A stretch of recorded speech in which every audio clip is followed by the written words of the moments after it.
अस्सलाम वालेकुम जी। मेरा नाम है Taufiq Ahmed Qureshi and I am a faculty member in department of city and regional planning, Mehran University of Engineering and Technology. So ये हमारे यहाँ एक स्किल बेस्ड ट्रेनिंग हो रहा है, that is quantity surveying civil.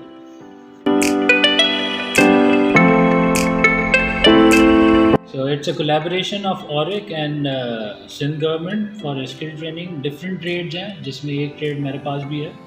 तो quantity surveying civil is more technical toward civil engineering, जो कि आर्किटेक्चर में भी यूज़ होता है, सिटी एंड रीजनल प्लानिंग में भी। तो हमारे पास जो स्टूडेंट्स हैं वो डिफरेंट बैकग्राउंड्स हैं, जिसमें इंटर बेस्ड भी है, मैट्रिक बेस्ड भी है, और Isra University, Sindh University, Mehran University के different departments, geography, geology, fine arts, city and regional planning, architecture. तो इसमें हम स्टूडेंट को स्किल ट्रेनिंग इसलिए दे रहे हैं कि हमारी यूनिवर्सिटीज़ में जो एजुकेशन है वो कम्प्लीटली एकेडमिक साइड है, पर जब स्टूडेंट्स फील्ड में जाते हैं तो there is a gap between academia and industry. तो उस गैप को पूरा करने के लिए प्रैक्टिकल स्किल स्टूडेंट्स को आना ज़रूरी है। तो इसमें क्वांटिटी सर्वेइंग में करते ही हैं कि जितने भी कंस्ट्रक्शन प्रोजेक्ट्स होते हैं तो उसकी हम पहले से प्लानिंग करते हैं, उनके एस्टिमेशंस करते हैं। कोई भी कंस्ट्रक्शन प्रोजेक्ट है तो उसमें नंबर ऑफ़ ब्रिक्स कितनी लगनी है, या मटेरियल कौन सा यूज़ होगा और कितना यूज़ होगा, मैन आवर्स कितने होंगे। तो हम यहाँ पे यूनिवर्सिटी में बैठ के तो स्टूडेंट को जितना भी पढ़ा सकते हैं वो पढ़ाते हैं, पर स्टूडेंट की लर्निंग तब तक इफ़ेक्टिव नहीं होती जब तक कि वो फील्ड में जाके काम ना करें। तो आज का जो हमारी एक्टिविटी है वो साइट विज़िट है, और इस an existing structure 600 square yards का प्लॉट है। इसमें एक फ्लोर बना हुआ है, दूसरा फ्लोर इनकम्प्लीट है। स्टूडेंट्स को हम वहाँ पे इसलिए लेके जा रहे हैं ताकि वो जाके मेजरमेंट्स करें, ताकि उनको पता चले कि जो ड्राइंग उनको मिलती है वो प्रिपेयर किस तरह से होती है। वैसे तो प्लान्स होते हैं, तो अब यहाँ पे क्योंकि एग्जिस्टिंग है तो उनको पता चलेगा कि प्लान एक्चुअली वो बनने के बाद एग्जिस्टिंग उसकी शेप क्या बनती है, शक्ल क्या बनती है। तो इसलिए पहले हम उनको इस तरह की एक्टिविटी करवा रहे हैं, बाद में फिर हम दूसरी एक्टिविटी भी लेके जाएंगे। तो अब स्टूडेंट हमारे पास एक्साइटेड भी हैं जाने को, और ये नेसेसरी इसलिए है कि स्टूडेंट जब क्लास में बैठ के काम करते हैं तो एक ह्यूमन साइकोलॉजी है कि वो 45 मिनट्स के बाद ज़्यादा कॉन्सेंट्रेट नहीं कर सकता। तो साइट पे जाके स्टूडेंट थोड़ा सा वो इनकरेज भी फील होते हैं, उनका इंटरेस्ट भी होता है। तो इसलिए आज हम साइट पे जा रहे हैं, और इसमें हम देखेंगे स्टूडेंट्स को हमने जो एक्टिविटी दी है वो ये दी है कि एग्जिस्टिंग इंफ्रास्ट्रक्चर की मेजरमेंट्स करें। डिफरेंट मतलब 4 या 5 ग्रुप है, every group has 4 to 5 students, और उनको मेजरमेंट करनी है। मेजरमेंट करने के बाद उनको ड्राइंग्स बनानी है, ड्राइंग्स बनाने के बाद उनकी डायमेंशंस देखनी है।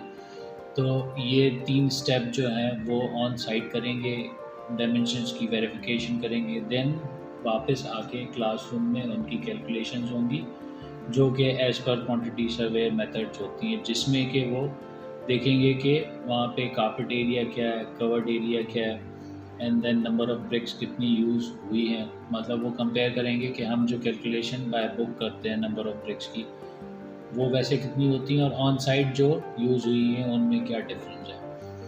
तो मेरे ख्याल से काफ़ी कुछ मैंने बताया। अगर जो आपको लगता है कि कुछ क्वेश्चंस या इन्फॉर्मेशन मैंने मिस की है तो आप पूछें, मैं तो बता देता हूँ। तो सर ये बताइए कि जहाँ पे आप स्टूडेंट्स को लेके जाने वाले हैं तो वहाँ पे मेरे ख्याल से सिर्फ बेसमेंट ही बना हुआ है, तो बेसमेंट ही क्यों, कोई और प्लेस क्यों नहीं? कोई और मतलब कि स्पेसिफिक कहीं और भी जा सकते थे, बेसमेंट बना हुआ है वहाँ पे क्यों?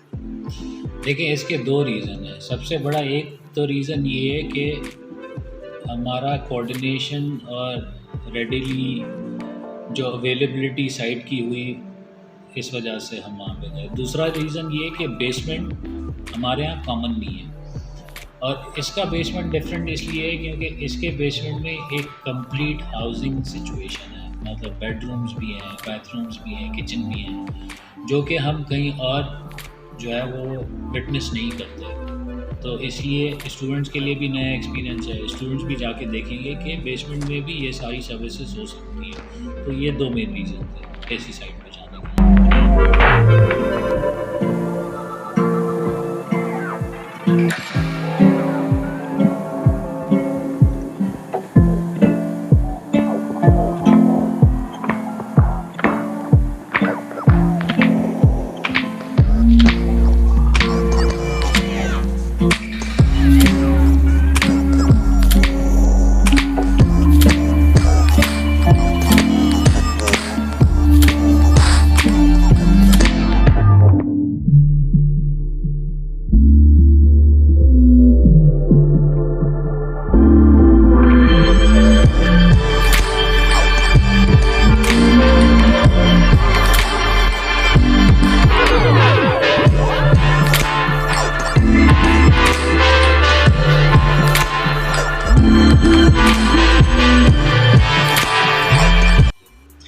सेकंड थिंग के एज यू सेड के इसमें इंटर पास स्टूडेंट हैं, फर्स्ट ईयर के भी शायद हैं और कुछ सेकंड ईयर में भी, थर्ड ईयर, और डिफरेंट यूनिवर्सिटीज़ हैं। तो आपको क्या लगता है कि एक इंटर पास जो है वो एक प्रॉपर यानी कि 2 साल स्टूडेंट उसी फील्ड में काम कर चुका है, उसके बराबर यहाँ चलते हुए काम कर सकता है? बिल्कुल काम कर सकता है, क्योंकि स्किल बेस्ड ट्रेनिंग है। स्किल बेस्ड ट्रेनिंग के लिए आपको एक लिमिटेड डिग्री या एजुकेशन की रिक्वायरमेंट नहीं है। अगर जो आपको बाइक रिपेयर करनी है तो उसके लिए आपको क्वालिफ़िकेशन जो है वो नहीं होनी चाहिए। इंटर बेस भी कर सकता है, मैट्रिक बेस भी कर सकता है, अंडर ग्रेजुएट बेस भी कर सकता है। तो इसलिए इंटर बेस हो, मैट्रिक बेस हो, कोई भी हो, वो स्किल लर्न कर सकता है। उसके लिए किसी स्पेसिफाइड डिग्री की ज़रूरत नहीं है।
एंड द सेकंड थिंग, यहाँ हमें यहाँ पे गर्ल्स भी देखने को मिली कि वो भी एग्जैक्ट उसी तरह काम कर रही हैं। तो आप उसको, इस चीज़ को कितना प्रमोट करते हैं और आपको क्या लगता है कि वो एग्जैक्ट वैसा ही काम कर रही हैं जैसे कि लड़के या आदमी कर सकते हैं? मेरे ख्याल से जब स्टूडेंट्स गर्ल्स और बॉयज़ साथ में पढ़ सकते हैं तो वो फील्ड में साथ इकट्ठे काम क्यों नहीं कर सकते? मतलब हमारे यहाँ ऐसा सोचा जाता है कि गर्ल्स हैं तो शायद फील्ड में काम मुश्किल होगा। पर ये है कि अगर जो ऑफिस बेस्ड जॉब भी है तो उसके लिए भी, अगर जो आपके अंडर में कोई सबऑर्डिनेट है और वो फील्ड वर्क कर रहा है तो उसके काम के मॉनिटर करने के लिए भी आपको वो काम आना चाहिए। अगर जो आपके पास जॉब नहीं, बिल्कुल फ्रेश स्टार्ट हुई है, आपको वाइट कॉलर जॉब नहीं मिलती, ब्लू कॉलर मिलती है एक्सपीरियंस के लिए, आपके पास स्किल है एक्सपीरियंस के लिए, तो स्टार्ट में तो आपको कुछ ना कुछ आना चाहिए। तो लड़का हो लड़की हो, ऐसा कोई मुश्किल काम नहीं है जो लड़की नहीं कर सकती। जब इकट्ठे पढ़ सकते हैं तो फिर इकट्ठे जो है वो क्वांटिटी सर्वेइंग की मेजरमेंट भी कर सकते हैं, साइट विजिट भी कर सकते हैं। और मेरे ख्याल से अप्रिशिएट करना चाहिए, जितने बॉयज़ हैं उतने गर्ल्स, मतलब 50-50 का रेशो भी हो सकता है अगर जो गर्ल्स ज़्यादा इंटरेस्ट लें। Okay sir, thank you so much for the time you given, और we are looking forward to learn from you.